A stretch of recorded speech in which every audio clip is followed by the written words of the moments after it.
Hey, pirate fans around the world. This is Davy Jones' heart, the real dead man's chest. The chest wasn't treasure. It was leverage over the sea's deadliest captain. In Pirates of the Caribbean, a locked chest holds a beating heart. A tentacled captain commands the depths, and one order to the Kraken can drown a fleet. Tonight's story connects that cinematic image to the oldest sea talk, to an island with a name that's stuck in songs, to real shipboard customs, and to the way sailors understood the power of oaths, possessions, and fear. The question is simple: what real myths, places, and practices forged the idea of a heart sealed in a chest? And what did sailors actually mean by a dead man's chest? This episode follows the trail from 18th century slang to Caribbean lore, from the Flying Dutchman to the business of the sea, and then tests the film's version against reality. The bargaining duel between Lord Beckett and Davy Jones anchors the comparison, because that duel is really about control. Before you get comfortable, take a moment to like the video and subscribe. But only if you really enjoy and want to fall asleep with pirate stories whenever you want. The first key is why this story matters. Right now, in the film saga, anyone who controls the heart controls the captain. That one prop turns a legend into policy. At sea, power has always moved through objects: a signed order, a chest with wages, a ship's articles with every name beneath. Sailors came to the gangway with a small wooden box that held almost everything they owned. When they died, that same box decided their fate, where their clothes would go, who would be paid, which sweetheart back home would receive a ring or a lock of hair. The chest withheld, the chest delivered, the chest could ruin or rescue. So the heart in a chest becomes easy to understand. It is not about romance first, it is about leverage. Keeping that idea in mind helps every scene make more sense, including the calm menace of Beckett, speaking politely while holding the key to an entire soul. A quick orientation helps. On one side signs the movie triad, the Flying Dutchman, a curse of servitude, and a literal heart inside a box. On the other stands the historical bundle that the films borrow from older sailor lore about a sea devil named Davy Jones, a phrase called the locker for the ocean grave, a Caribbean island whose name sounds like trouble, and Victorian literature that packaged and popularized fragments from the docks. Cinematic storytelling squeezed them into one unforgettable image: the heart in a chest. So this episode unpacks the bundle and lays the pieces side by side, only long enough to see how they fit. Step by step, the name itself comes into focus. Davy Jones first traveled as a joke and a warning in ship talk. In the 18th century, before the age of steam, crews used that name the way travelers use a shrug, a way to refer to forces they couldn't see but felt every hour: sudden squalls, shifting sandbars, a rope that snapped at the worst moment. The locker was a sailor's shorthand for the sea's bottom, where drowned men went. Over time, the name drew a face. Stories turned the locker into a place with an owner. That transformation is human nature. Fear becomes a person so it can be bargained with. In this role, the films were careful. The version of Davy Jones who ferries souls echoes the old fear exactly, only with a pipe organ, barnacles, and an office. Another link in the chain is an island in the Virgin Islands named Dead Chest. The island is little more than rock and scrub, but its name caught a Scottish writer's ear and changed everything. He needed a line that sounded like a tavern song, and the island's name did the heavy lifting. Soon a chorus was on paper and in the mouths of readers and sailors who wanted to sound like they'd seen things. The exact words are not needed here to feel the rhythm. A trimmed fragment is enough. 15 men on the dead man's chest, yo ho ho. In the 19th century, that chorus did for pirate talk what a movie soundtrack does today. It set a mood and fused ideas. Viewers of the modern films feel the echo even if they can't name the island. The title itself, Dead Man's Chest, makes the old line ring again. But what did sailors actually mean by a dead man's chest? On a working ship, a sea chest was life in a box. It held a spare shirt, a Bible or a line of verse, needles and twine to patch canvas or clothes, a knife in a sheath, maybe a letter folded until the creases went white. Some chests were plain, pine planks with a rope handle. Others were carved, with initials cut by candle over months of weather. The chest went where its owner went. When a man died, the chest changed status in an instant. It became the dead man's chest. Customs varied by crew and by law, but a common practice was an auction witnessed by officers. A man's shipmates could bid on his clothes, tools, and keepsakes. The proceeds paid debts, sent money to a next of kin, or covered funeral expenses if the body came ashore. That ritual gave the phrase its everyday meaning. Not a haunted box, not a magical relic, but the humble wooden container of a dead sailor's life, settled among peers, item by item, memory by memory. In that sense, the chest always decided a fate. Quick fact: language keeps traces. The earliest printed mentions of Davy Jones read like winks from deckhands to readers on land. A century that wrote in pamphlets and broadsheets loved a lively phrase, and the sea supplied them. Etymologies competed. Some heard Jones as a twist on Jonah, the reluctant prophet thrown to a storm. Others swore it came from a West Indian tavern keeper, or from the biblical David, merged with a devil's nickname. Certainty is rare here. All that can be said with comfort is that by the late 1700s, the name worked on sailors' tongues as a shorthand for bad luck made personal.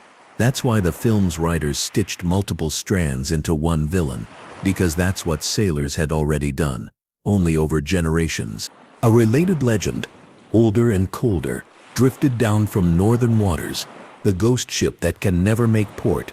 That ship wore different names in different harbors, but one label traveled farthest: the Flying Dutchman. A storm-chased captain swears an oath to round a headland, and the sea doesn't forgive. The curse is endless motion. In folklore, the Dutchman is a ship.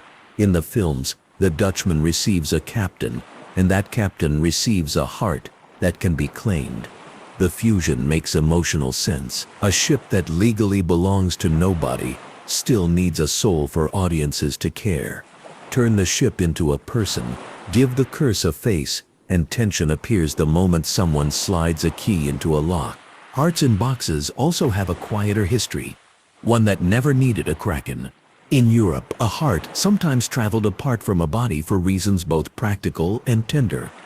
When nobles died far from home, the heart might be embalmed and sent back as a token, a reliquary of affection or status. In one era, a widow honored her husband that way.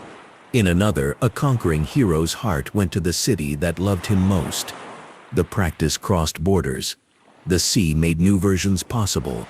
On long voyages, bodies didn't keep hearts in small containers traveled more easily. The habit meant something unavoidable. A heart could be carried, guarded, delivered. It was an object with special meaning. The films echoed that fact and made it literal. Possession of the heart meant possession of the man. The ritual reached the Caribbean through people, not ghosts. Sailors, missionaries, governors' families, and the idea soaked into port talk like rum into wood. The Caribbean also held older ways of speaking about spirits and containers. Here, care is vital. Folk beliefs are not props. They are living systems with language, ethics, and elders. Among West African traditions that traveled across the Atlantic, there are practices involving charms, bottles, bundles, and the idea that power or protection can be housed. European visitors often misunderstood or exoticized those practices. But what matters for this story is a softer point. Sailors moved through ports where different traditions spoke about spirits and objects. And then sailors did what sailors always do.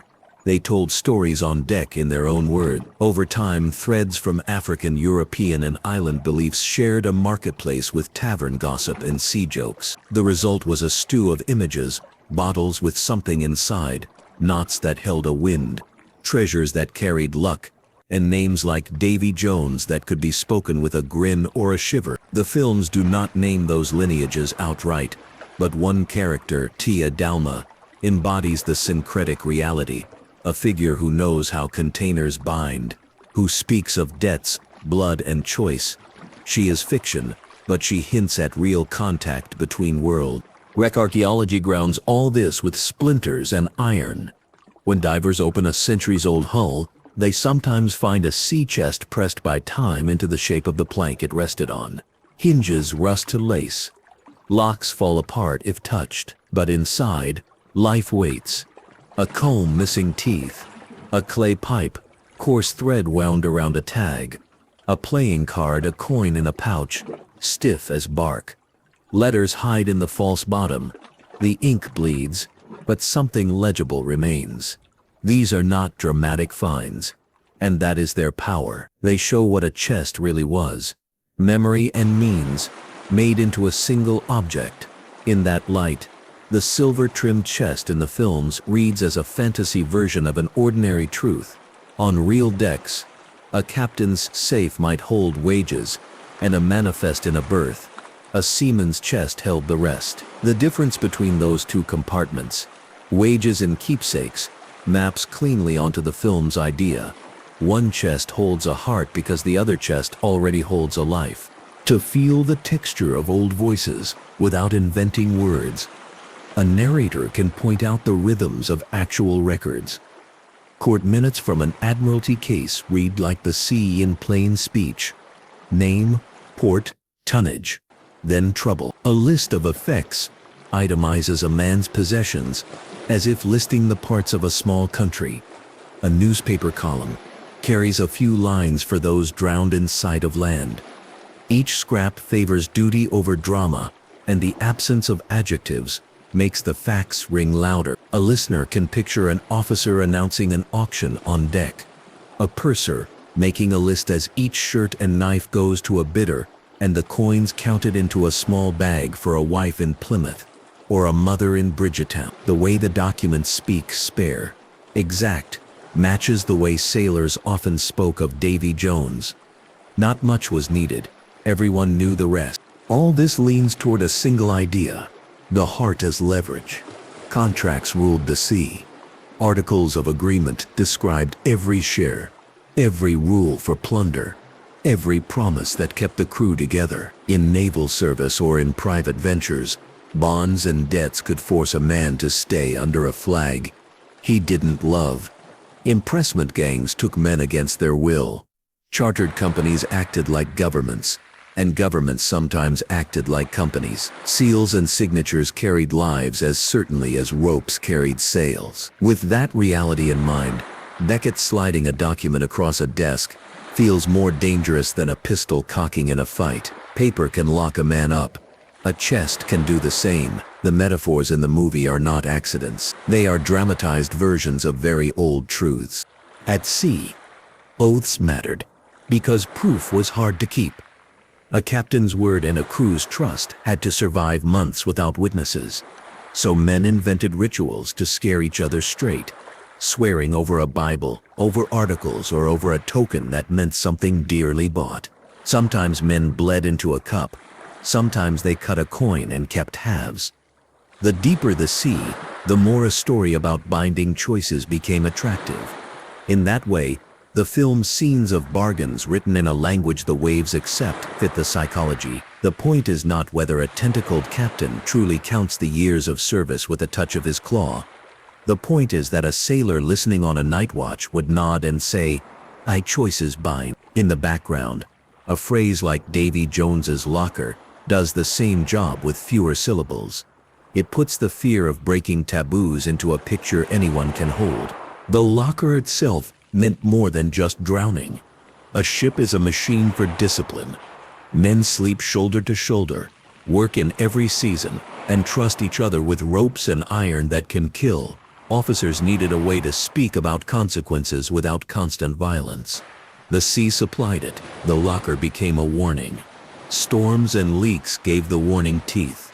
The films reflected that role when the Dutchman is shown as a destination as much as a ship, a floating locker that presses all who break their word. The press gang on the Dutchman is a supernatural version of very human practices. Crews conscripted by force, debts that bound, terms of service extended beyond what a recruit imagined. The imagery converts a legal reality into a living fear. One its songs made the reality travel. Work songs, the shanties that kept men in time, carried phrases further than any officer's order. A chorus allowed memory to do its work. The famed line about the dead man's chest had the rhythm of the capstan. Sailors hummed, whistled and banged tin mugs, and a line from a novel became part of common talk. So much so that listeners forget where it came from. That is what every franchise hopes to achieve. The films honored the role of music by letting songs appear in the world of the story. When a crew sings on screen, the audience hears the industry of the sea and the rumor engine that gave ideas legs. A line like "Yo ho ho" is not about realism. It is about the way a phrase can make men move together. To keep the first third of this voyage lively, consider a few key film scenes, side by side with their likely ancestors. The first is the moment the chest opens and a heart beats without a body. In reality, the closest kin is the heart as relic, a loved piece of a person, returned to home soil or kept where a vow was made. The second is Jones at the organ, playing a melody that seems to come up through the hull. That is a visible metaphor for grief harnessed to duty. The sea as a place where men learn to turn loneliness into work. The third is Beckett speaking softly about rules while holding privilege like a weapon. That is maritime law in a suit, clauses that eat years the way a tide eats the beach. The fourth is the Kraken. Here the films lean toward ancient fears that predate any admiralty court, a mass of the deep that arrives without warning and pulls a deck to quiet in minutes. Each scene has a twin in history, if not in detail then in meaning. A gentle myth bust follows from this. No verified pirate case exists of a literal human heart locked in a chest and used as a master key to the man's obedience. There are hearts in reliquaries. There are chests belonging to dead sailors. There are officials who locked up letters of marque, back wages or incriminating papers. The movie's choice fuses those three realities, relic, chest, and official leverage, into one clean idea. By making the heart portable and possessible, the narrative turns metaphors into plot. That choice works because a listener already understands the pieces. A keepsake means love, a chest means ownership, a signature means control. Combined, they feel true even if the literal version never happened. Geography brings this closer to the deck. Dead Chest Island sits near Tortola, mainly rock, steep sides, few places to land. In some retellings, a Captain Maroon troublemaker's there, with a bottle of rum to let the island do the discipline. Whether that specific tale is old or new, the point is the same. The name and the lensec invite stories. From a distance, the island looks like a closed lid. It stares back at a ship, like a question. Cartographers wrote the name on paper, novelists borrowed it, and tourists today see it on a map and imagine pirates on a ridge. Place gives legend something to stand on. In the films, a title wins simply by evoking that place in the ear. The island's name is a drumbeat under the tale. A wider map and a simple timeline help the rest settle. Start with 18th century slang among English-speaking sailors. Add continental ghost ship lore with Dutch roots. Mark the growth of port cities in the Caribbean, where cultures braided. Place the publication of a Scottish novel, remodeled the chorus of a tavern. Then jump to a global movie franchise that did with images what the novel did with lines. Select, combine, and amplify. Shipping routes carried more than sugar and coffee. They carried sounds, fears, and jokes. Wrecks dot those routes like beads left in a hurry. The trail of influence from one shore to another runs along them. To humanize the story without leaving the third-person lane, 3 small case files stand ready. Each has a job to show how a chest, a token, and an oath mattered. Case File 1. The Mutineer's Chest. After a failed uprising, the ringleader is executed and stitched into sailcloth for burial at sea. His chest sits under guard. A week later, the quarterdeck announces an auction. Some men buy the dead man's boots and tool. Others hang back, wary of sharing his luck. The proceeds settle debts and are entered into the ship's book. The ritual is half practical, half spiritual. Men need better boots. Men also like the feeling that some part of the mutineer's story has been weighed and closed. The chest has done its work. Case File 2. The Lover's Token. A young sailor keeps a small locket with a lock of hair under the false bottom of his chest. In a storm he dies. During the auction, an older hand buys the locket not to keep but to carry to the address written in cramped script inside. Months later, a woman in a port hears a knock. She receives the token, and with it the last proof that the man who promised to come back did more than vanish. The chest made the delivery possible. It turned grief into a package that could cross oceans. Case File 3. The Captain's Oath. A privateer signs a bond that gives a share of prize money to a backer. He keeps the sealed paper in a chest within a locked cabin. The crew feels the weight of that object without seeing it. They know that whatever they capture, some of it will flow to a man who never saw spray. When the captain hesitates to attack a fat merchantman because of the letter of his commission, the crew mutters about the paper in the chest. A ship's future sits in a box. In the films, Beckett's letters of marque and Jones's bargains serve the same narrative function. As the hour deepens, the documentary lens returns to the locker. Officers use the locker as a way to talk about risk and obedience without raising a whip. The ocean offered credible threats. A captain only had to describe them well. Break this rule, and the locker waits. That speech worked because men had seen the surface close over a friend in seconds. When the Dutchman's crew in the films shuffle across their deck with coral in their beards, they embody one more truth.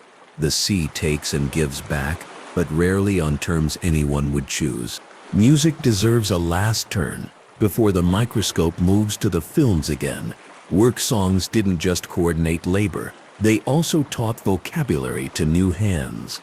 A green sailor learned what veterans feared by the phrases baked into the chorus. Over a long voyage, the words became habit. They were said without thinking, and that is the point. When a narrator in a theater hears a crew sing to steady a line, the mind recognizes a real mechanism that used rhythm to train muscle and memory. A chorus about a chest and a bottle traveled far because it fit that mechanism. People learned it the way they learned to keep time on a capstan bar. Now a calm deconstruction of pivotal movie moments. Not to score points, but to respect craft. Scene 1. The chest reveal.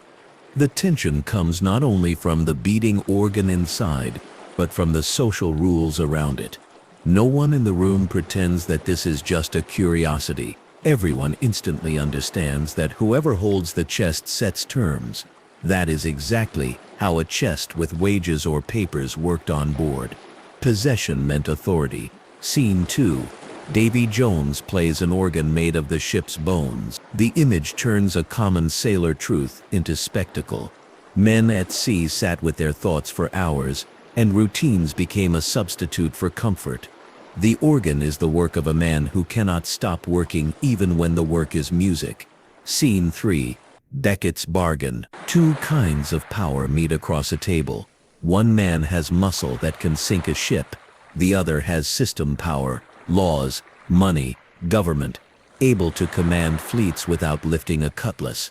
The small key and the small chest placed between them are symbols a sailor from 1710 would recognize. Scene 4. The Kraken. In legend, sea monsters embody the unknown that a map could not calm. The films use the Kraken to make viewers feel what a swell at night feels like in the stomach.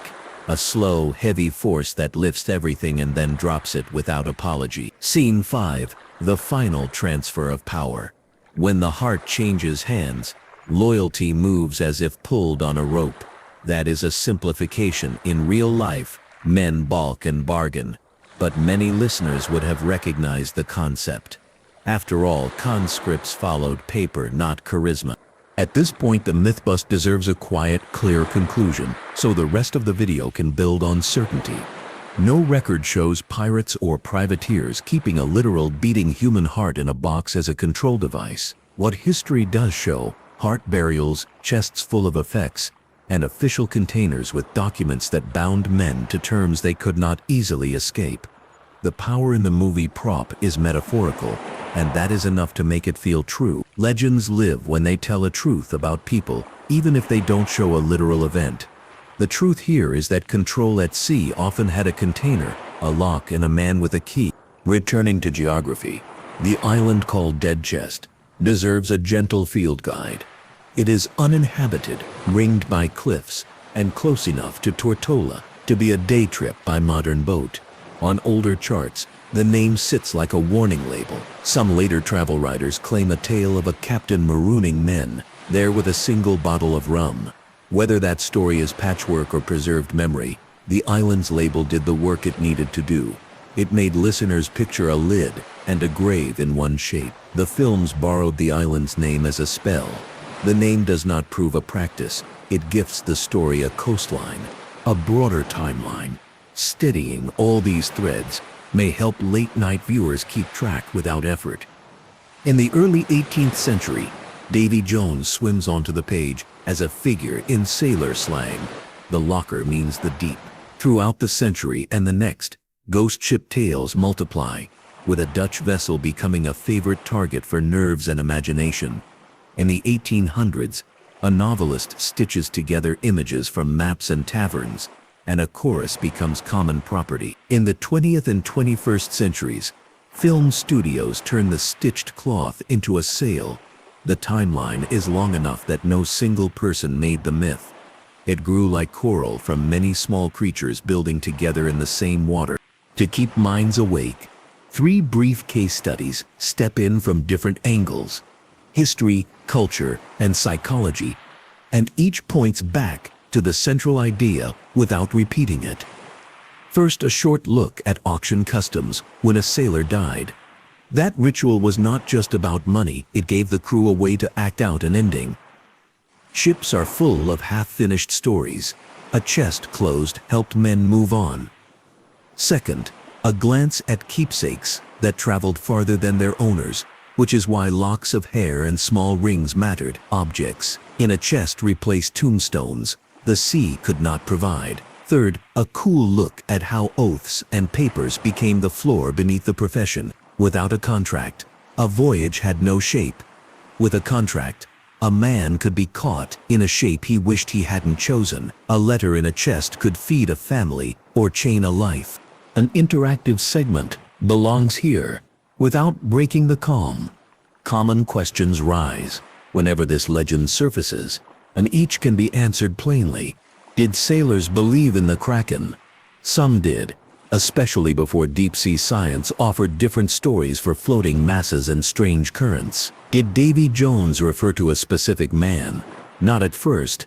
It was a role, a nickname for bad luck made human.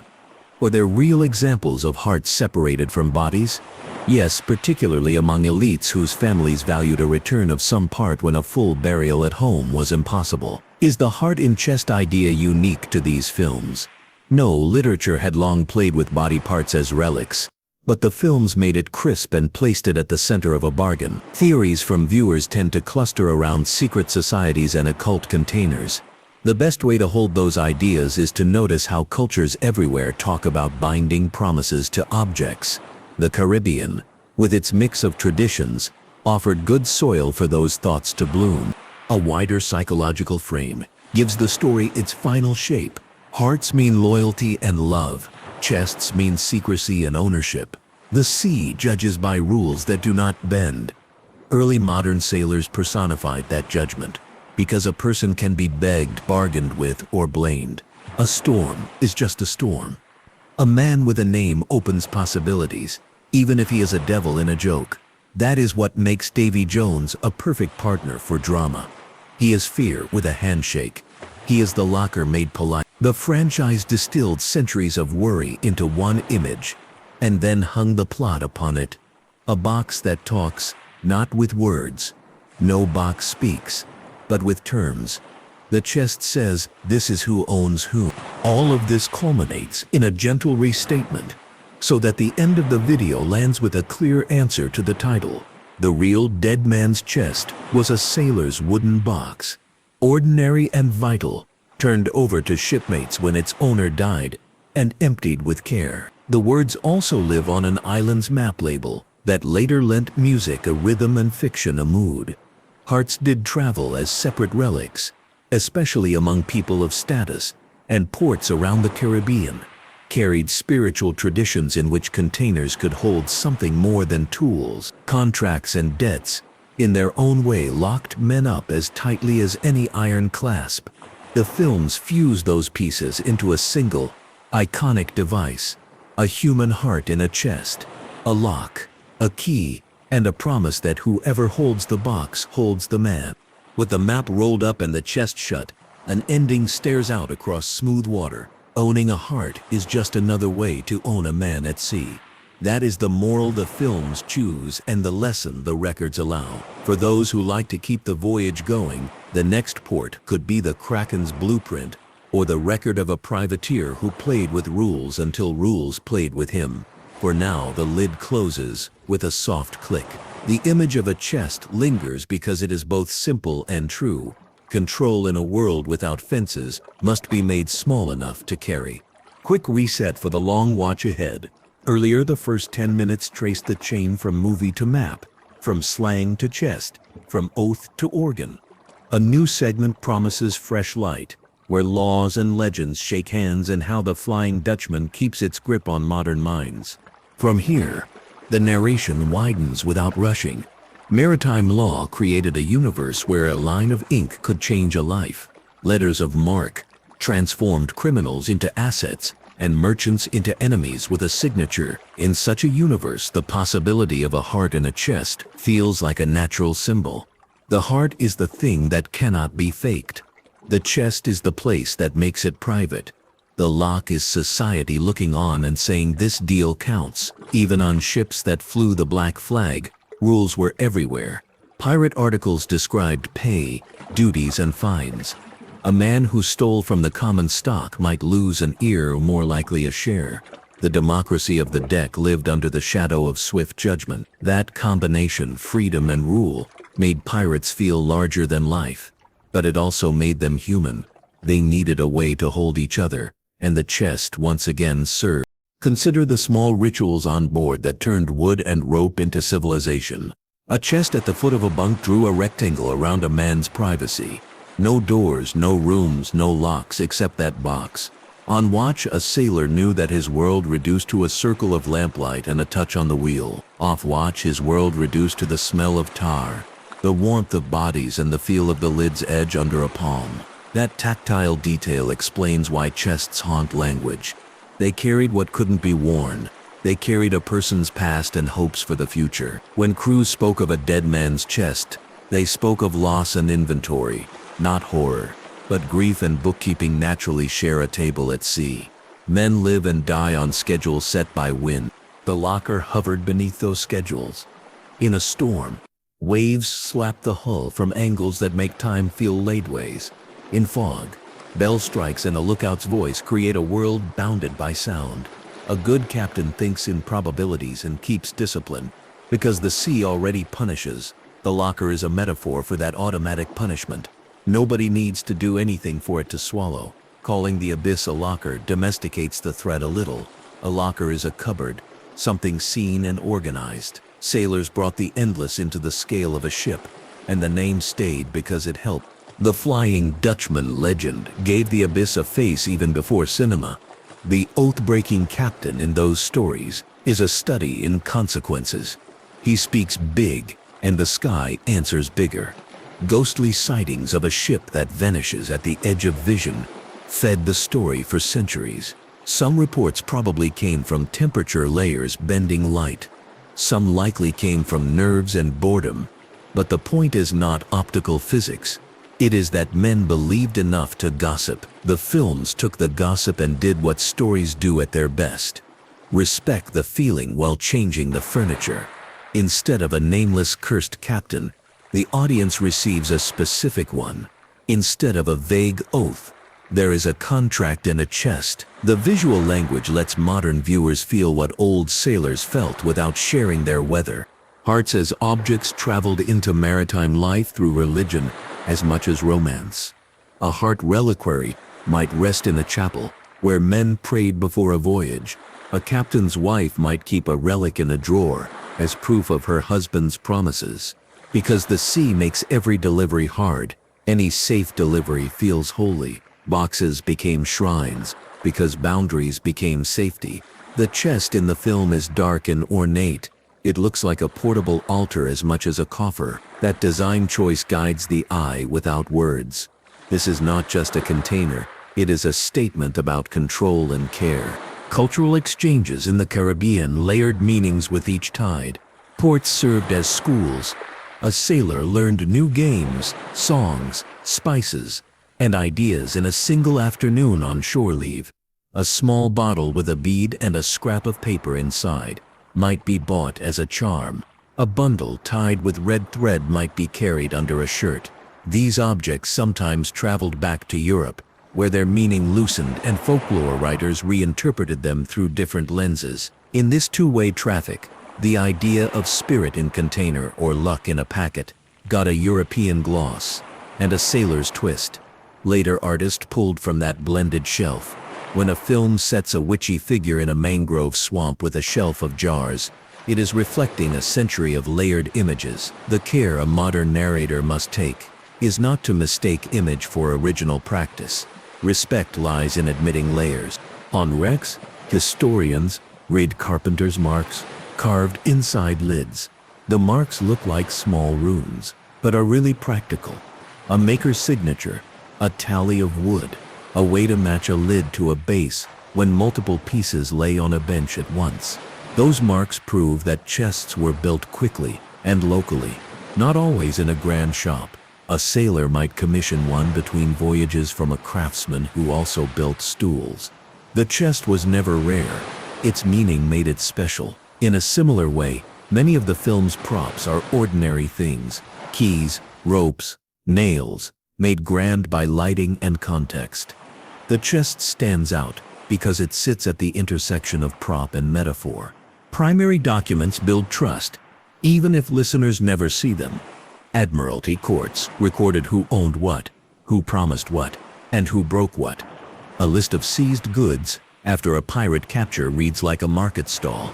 It is not glamorous, and that is why it convinces. A folio notes one chest, containing 2 shirts, a pair of breeches, 1 jackknife, a prayer book, and sundry smalls. The line puts a person in a room. The film's creators understood that the specific sells the story. When a tentacle presses a key into a lock, the audience remembers the feeling of turning a key at home. Economics pulled hard on sailors' lives.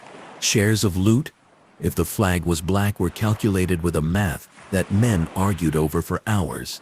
A captain took more, a carpenter and surgeon got bonuses, and a man who lost a limb received compensation. The system felt fair to some and rigged to others. Lawsuits after captures show those feelings in ink. In this context, a chest represents both security and dispute. It keeps what is a man's. It can also hide what the crew suspects is more than his due. No wonder legends grew around containers and keys. Taking a breath, a quick head-up helps viewers track the thread. Film images, historical practices, and folklore do not compete. They braid. The heart in a chest is a braid point where 3 chords meet: reliquary, sea chest, and contract. Every time the film shows that box, the braid tightens. The locker's educational role on a ship reveals something else about the film's gentle philosophy. Consequences often arrive without malice. Jones's role in the saga is tragic because he carries out rules he also hates. That paradox reflects the sea. A gale does not hate, it simply is. Yet men caught in it feel judged. The films personify that judgment in a character who enforces fate, and for that reason plays a pipe organ like a prayer. An external narrator can point to the wisdom in that choice. It honors the old habit of speaking to the weather and to the deep. The famed chorus about the dead man's chest was designed for mouths to remember. Its rhythm is the beat of men at a capstan or an oar. That is why children can chant it, and older adults can hum it after decades. As a fragment, it becomes an artifact, the last 10 syllables clinging to 1,000 afternoons of repetition. The films, aware of this, let song and story touch. That contact is a kind of handshake between centuries. When the deconstruction turns granular, plot details bloom with these backgrounds in view.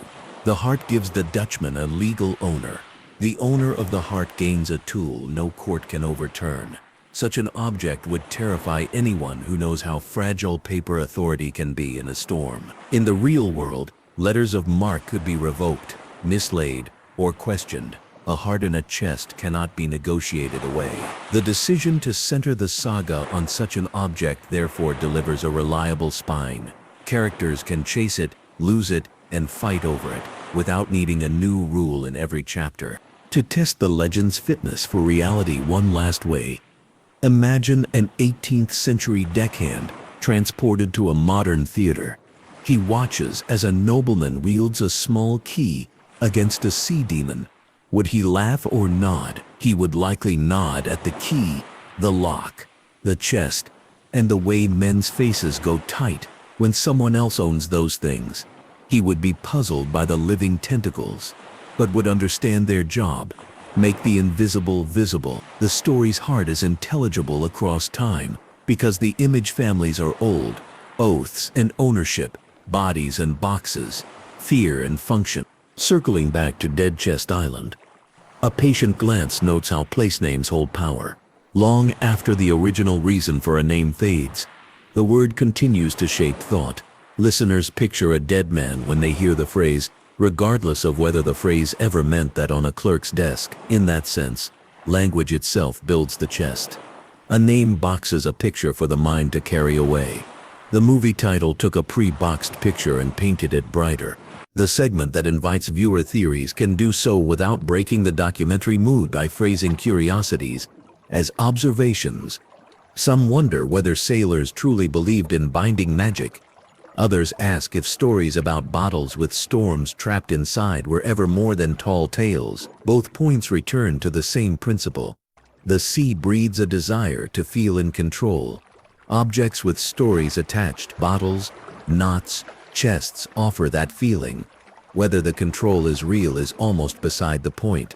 Belief smooths fear. Legends give fear a handle. Psychologically, the chest and heart image persists because it models human relationships cleanly. Someone hands over a heart, someone else holds it, and suddenly loyalty, debt, and love occupy the same small space. The image teaches without a lecture. Children watching understand possession and return. Adults watching understand collateral and leverage. Elders watching understand regret and permanence. That is the range a good legend seeks. The story now settles into its closing glide, repeating the thesis in a way that invites reflection rather than applause. The real dead man's chest combined plain wood, an island's name, a song's rhythm, and a world of contracts into something larger than those parts. The film took that combined thing and carved it into a simple shape. Whether a sailor, a historian, or a night owl who enjoys oceans from a couch, a viewer can feel why it works. Power is easier to follow when it can be picked up and put down. Stakes are clearer when they fit under a keyhole. The chest closes, waves polish the hull, lantern light pools, then thins. The truth that remains is quiet. Owning a heart is just another way to own a man at sea. The next voyage could explore the roots of the Kraken or the biography of a privateer who rewrote rules with a smile. But that is for another night. For now, one legend has been dismantled gently and set back together with its real pieces showing through. The lid may be shut for a moment, but the tide keeps speaking. Step by step, the tale resumes where the map left off, tracing how a handful of words, heart, chest, locker, earned their place in sailor speech and then sailed into cinema, with barely a change of clothes. Heads up on this, patience pays off here, because each small custom backstage, how a chest was built, how a promise was witnessed, how a song was learned, quietly explains the biggest scenes on screen. Picture a carpenter's bench near a harbor. A length of pine planed smooth, the smell of linseed oil and salt, A box takes shape under quick hands. Nothing fancy. 4 sides. A lid that overlaps so water runs off. An iron hasp that fits the same padlock a sailor already owns. The carpenter scores a tiny mark under the lid's lip. 2 triangles inside a circle, so he can match it after oil dries. That mark will never be seen by anyone who doesn't own the chest. And yet, when that chest sits at the foot of a bunk a month later, the hidden mark is part of a chain of trust. Evidence that someone made this for someone, on purpose, with tools and time. A chest is an object, yes, but also a signature. In the films, a chest is staged like a character. The instinct is right. Objects with signatures command attention. Sailors learned by touching. A new hand learned the weight of a rope, the grain of a deck, the bite of a belaying pin, and the click of a lock. That meant privacy for an hour's sleep. Privacy at sea was always measured, never granted. The chest measured it. One man's rectangle of control, big enough to store a shirt, a book, a letter tied with a ribbon, and a coin with a hole worn by thumb and time. That small sovereignty matters, because the rest of life on board was shared. Hammocks, food, fear. When a man died and the chest became the dead man's chest, everyone understood what was at stake. The auction that followed was not a spectacle. It was housekeeping with a heartbeat behind it. Coins clinked, jokes softened the edges, and the purser kept a list. The list moved money the way a current moves a boat. Quick fact: lists survive longer than voices. That is why a few lines in an old book still hold the heat of days long gone. 1 chest, 1 small mirror, 1 pipe of clay, 1 pair shoes, 2 shirts, a Bible well worn. It does not take much to imagine the owner. From a handful of nouns, the mind builds a man. Someone who looked at himself rarely, smoked sometimes, walked hard, prayed often. If he sang, perhaps he knew only 2 choruses by heart.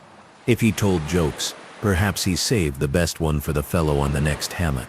The chest, emptied in order, gave the crew a ritual, and rituals tame strong weather inside a heart. The phrase Davy Jones drifted for decades before it settled into a face. Early mentions sound playful, almost dismissive, like calling a fog bank Old Graybeard, to make it less grim. Over years, jokes hardened into a motif, then a figure that is common at sea and on land. People build a someone for the job of carrying fear. Fear, in a human shape, can be bargained with. A locker with an owner invites rules. If there is a keeper of the deep, maybe he minds favors, maybe he can be offended, maybe he listens. As the films understood, the moment fear becomes a character, drama begins. A chest, a key, a bargain. The furniture of theater works because a century of sailors already set the stage. Along another current, the Flying Dutchman slid into stories like a ship into a harbor. At dusk, seen, not seen, seen again, always with just enough detail to feel true. The captain in those tales swears loudly and fate hears him. The price is motion without end. The logic holds for anyone who listens to their own guilty thoughts in a quiet hour. Some promises chain the promiser more than they bind the listener. The film's choice to put Davy Jones on the Dutchman acknowledges a truth ships teach. Men and vessels trade identities. A crew wears the name of its ship. A ship wears the temperament of its captain. In time, they become the same story. Hearts in boxes require a delicate tone, and the documentary voice keeps that care. Across Europe, when grief and geography did not cooperate, a heart might be placed in a small container and entrusted to a companion to carry home. Body and heart parted to solve a problem. A city far away wanted a piece of the person who mattered to it. That habit became a symbol larger than logistics. To have the heart was to have something essential. No wonder the image proves cinematic. A viewer, even a child, understands the specialness of that organ without a lecture. The films take a real custom. The heart as relic, and push it to the edge where myth lives, then hold it there until the plot glows. In Caribbean ports, ideas about power and objects traveled with drums, with prayer, with family practice. Bottles on a shelf might be medicine, protection, covenant. Bundles tied with thread might carry a family's hopes. These were not pirates' decorations, they were people's living traditions. Sailors met those traditions the way travelers meet cuisines, with curiosity, misunderstanding, delight, and sometimes disrespect. Over time, what they grasped folded into their own ways of talking. That blend, repeated by storytellers on board and on shore, created a shared room of images. The films enter that room through a single door, a character who knows how bargains bind and how containers carry more than they seem. She looks at a chest and hears more than wood. Wrecks give a steady heartbeat to this narrative. When divers lift a lid, fused by silt and salt, the first breath they take, after seeing what lies inside, is often a pause.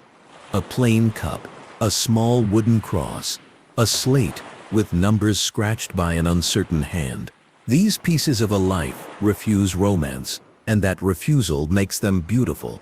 They are what a man protected from hands other than his own. In quiet moments, centuries later, a museum visitor leans over a glass case and recognizes the shape of the same needs: privacy, memory, proof. The films, busy with tempests and monsters, stop often enough on ordinary objects to honor that truth. Keys matter, small knives matter, a folded piece of paper matters twice, once when it is read, and once when it is kept. Imagine an officer calling the crew to muster on a bright morning. A name is read, a chest is brought out. The phrase, "sold at the mast," is spoken, and a small economy begins. Shirts and tools change hands for pennies. One man who never had a Bible buys one for 2 coins and carries it away, hardly knowing why he raised his hand. He will know later, in a storm, when the book becomes a weight under his shirt. He can feel. He bought it because it was loved already. A dead man's chest is an inventory and a legacy at once. It lets the living carry the shape of the dead for a while, then make that shape their own. Now the locker. If a crew feared it, they also used the fear for structure. Mind your line or the locker will have you, an old hand says to a youngster, and the boy listens better because the deep has a nickname. A nickname makes the unknown sound like a neighbor. Once the unknown sounds like a neighbor, it can be described, and descriptions become instructions. This is how rules grow in a hard world. The films do the same with ethics. When Jones speaks of terms and tallies, the sound is half courtroom, half confession. In a way, the Dutchman's deck is a floating classroom for consequences. Music keeps the class awake. A chorus, a single hook, lets tired bodies do work together without thinking. That is why a line about a chest and a bottle traveled far, even if the tale behind it stayed fuzzy. Rhythm remembers when minds cannot. Work songs were not only for rhythm, they were also for rumor. A detail about a captain's temper, a new way to tie a knot, a warning about a reef. These hitchhiked on a chorus all day, and in the evening stepped off the melody and into memory. When the films let crews sing, they show how knowledge moves without books. Cinema plays fair when it breaks rules in front of viewers. Watch how the chest reveal is lit. Darkness around, faces half in shadow, the lid opening like the curtain on a stage. The glow is not from magic, but from attention. The frame says, "This matters." In real life, light would be a lantern. In film life, light is meaning. A scene like that honors the habits of a ship. When something important happens on deck, everyone comes near, forming a human circle of light. The scene echoes that instinct and trust, that eyes will do what they have always done, follow the lid. Myth-busting remains simple and calm.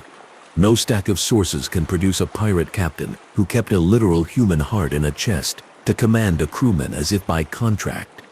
What sources can do is make that prop feel inevitable. Hearts traveled as relics, chests guarded lives, contracts coerced. Put those truths together, and a single image feels like something a listener already knew. That feeling of recognition is the coin great stories spend. Dead Chest Island itself deserves a slow look. Its cliffs drop to blue-green water, the sort that changes color twice between morning and noon. Birds wheel.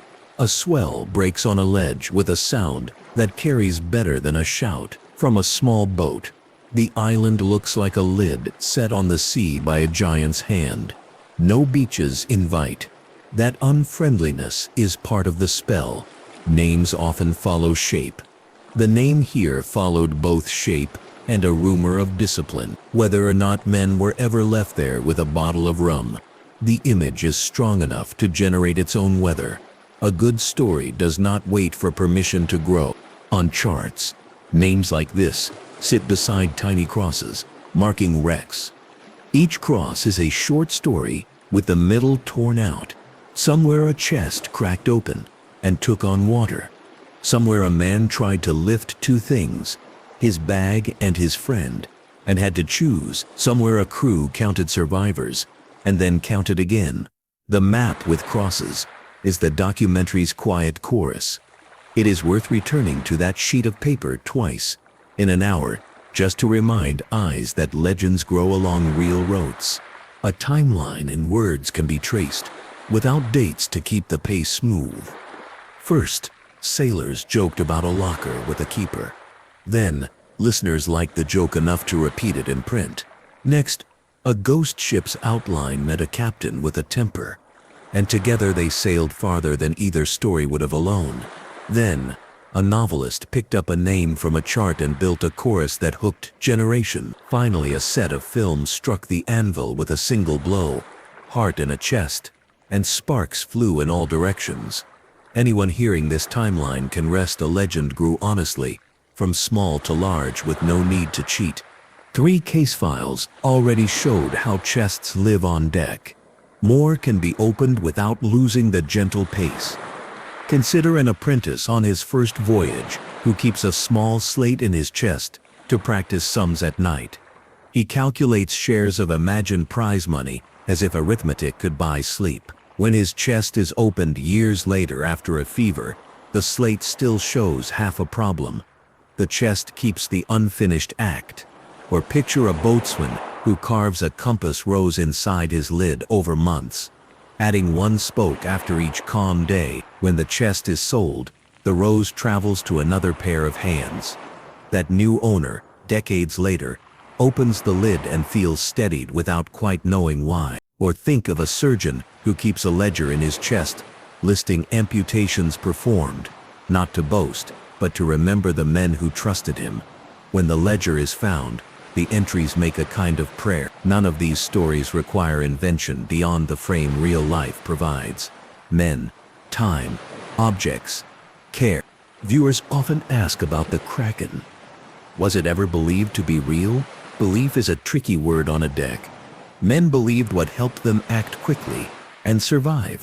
When masses rose under hulls and a smell of the deep doubled all at once, explanations sprang up to match the scale.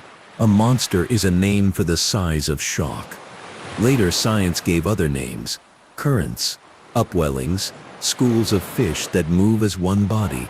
But the monster did useful work in the moment. It warned men to keep knives handy to cut lines fast and avoid being pulled down by their own rigging. The films, rightfully, keep that lesson alive by making shock visible. Another common question circles Davy Jones's appearance. Do tentacles matter? A face like a sea creature gives the brain a shortcut.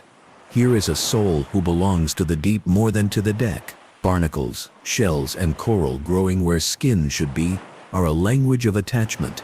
Attached to the ship, attached to duty, attached to an oath that has lasted too long. The films make that attachment a costume. Viewers need not think it literal to feel it true. The economics of command return quietly to the table. Letters of marque and commissions were chests in paper form, folded, sealed, stowed in a captain's compartment. They could be shown to a warship or hidden from a customs agent. They turned thieves into privateers and back again, with a change in wind and politics. A chest on a table with such papers inside is a decision engine. A captain who opens it at night and reads the terms again is a man measuring his soul against the line items. In that way, the chest in the film holding a heart is a perfect inversion. Paper once held a life, now a life held paper. The image flips and still fits. Contracts are dull until they hurt. A clause about extending service until the ship be safely in port sounds reasonable in a city office. On a lee shore in a storm, it becomes a trap that lengthens months by minutes. Sailors learn to hear the thing beneath the words. That is why scenes in the films where a man places a hand on a document and hesitates carry more weight than duels. Paper wins in rooms. The chest wins on decks. The heart wins everywhere. The hierarchy is old. Oaths and taboos made sense in communities where proof was always late. Swearing an oath transforms a wish into a boundary. At sea, boundaries are few. Men were hungry for them. A line drawn in the mind steadied the hand. A taboo, do not whistle on deck, do not say this word before dawn, gave luck a structure. A steady narrator can explain this without mockery. People build fences where waves erase them. The locker, as a moral tool. Let officers lead with the minimum force needed. The locker did work that whips could not. It taught caution without drawing blood. That approach echoes in the quiet thread of the Dutchman. Men join that crew, not because force drags them, but because they fear something worse. The equation is recognizable across centuries. Trade one fear for another, manageable one. The chest with the heart is the deciding weight on the scale. Shanties deserve one more pass, not for the melody, but for the business model they supported on board. Singing regulated pace, saved ropes and backs, saved money. Thus a captain tolerated or encouraged singing because it was good management. A chorus about a is wrote on that permission slip. Songs that served work survived. Songs that did not serve faded. The famous chorus about the dead man's chest survived because it fit everything. G-rated enough for mixed company, grim enough for hard men, catchy enough to require no explanation. A scene-by-scene look that goes deeper can savor the small choices. Jones's key, for instance, is hefty, hand-forged, a tool as much as a symbol. The films let the camera rest on it, just long enough for viewers to feel its cold weight. That pause echoes a sailor's habit of touching a key on a cord inside a shirt to check, without looking, if it is still there. Beckett's desk is bare, but for a stack of papers and a single inkwell, an emptiness that says power does not need decoration. Sparrow's fingers brush inside a chest as if searching for a memory, and the gesture lands because hands are how sailors think. Rope, wheel, knife, lid. The Kraken's emergence is staged from below, the way dread arrives in real life. Sensed first, seen second. When the question is asked directly, did pirates ever put a human heart in a chest to command a man? The answer remains no. And the no is interesting. The legend does not need the literal. It needs the fit. Hearts were carried. Chests were sacred. In small ways, contracts were ironed with soft edges. Put those together and the film's device becomes a summary. Almost like a map showing the shortest route between many points. Good film language does that. It compresses hard travel into a single straight line. Dead Chest Island returns for a closing look with the sun lower and the water flatter. The cliffs glow. A boat idles at a distance respectful enough to obey currents. From this angle, the island is more lid than land. Names earned by shape have a gravity of their own. The mind accepts them faster. If a story is told here to a few listeners, say a tale of a captain who learned too late what leverage really means, the rock will hold the echo for a heartbeat and let it go. That, in miniature, is how stories live. The map spreads on a table one last time. A finger traces the trade winds. The line a Dutchman might have sailed forever. The calms where a crew would have sung to keep anger down. Crosses on the chart become a row of chests, each with its own inventories and goodbyes. In the margins, a few words form a timeline. Slang, locker, ghost ship, chorus, chest, heart. The order may vary if told by another voice. The pieces remain the same. Viewers' theories add warmth to the last stretch. Some write that the chest is really about love, romance, betrayal. Others argue it is about labor, wages, hours, exploitation. Both are right, because a heart is a lever in both affairs. Some compare the chest to a horcrux, a term from a different saga. The comparison highlights a key difference. In that other world, a hidden piece of soul makes a villain immortal. Here, a heart in a chest makes a captain vulnerable. The two devices are mirror images. One hides to avoid consequence. The other hides and invites consequence. The films choose vulnerability, and the choice makes the story human. Psychology offers a final lens. Children understand keep away and tag. Adults understand collateral and credit. Elders understand promises that outlast pleasure. The heart in chest sits where all three circles overlap. That is why families can watch together and share a conversation afterward without needing footnotes. The late-night broadcaster tone, calm, warm, unhurried, honors that shared space by refusing to hurry the simple truths. A summary now arrives, as gentle as tide.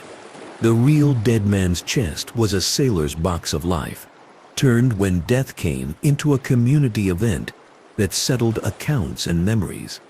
An island took the name and lent the phrase a place to stand. A chorus lent the phrase a rhythm easy to recall. Traditions about hearts traveling apart from bodies added gravity and tenderness. Portside exchanges of belief added a language of containers and spirit. Maritime law supplied the steel hinge. Contracts that control films forged these metals together and presented a single gleaming object that carries them all. A chest that holds a heart so that power can be seen and passed from hand to hand. The ending is simple and true. Owning a heart is just another way to own a man at sea. That sentence is a compass rose for the whole voyage. It points toward the old practices, the island's stubborn profile, the contracts and auctions, the songs and nicknames. And it points also toward the film scenes that set pulses steady. The camera lingers on a lid closing. Lantern light thins. Water hushes at the keel. Somewhere a key is lifted and pocketed. Somewhere else a list is folded and placed in a chest with a locket on top. The picture holds for a breath and then lets go. For those who enjoy where history and legend touch, another tide waits just beyond this one. The origins of the Kraken's many names, or the day a privateer's paperwork saved him from a rope by a single clause. But that is a story for another night. This one has reached harbor with its cargo intact. A heart, a chest, a locker, and the calm knowledge of how they came to sail together.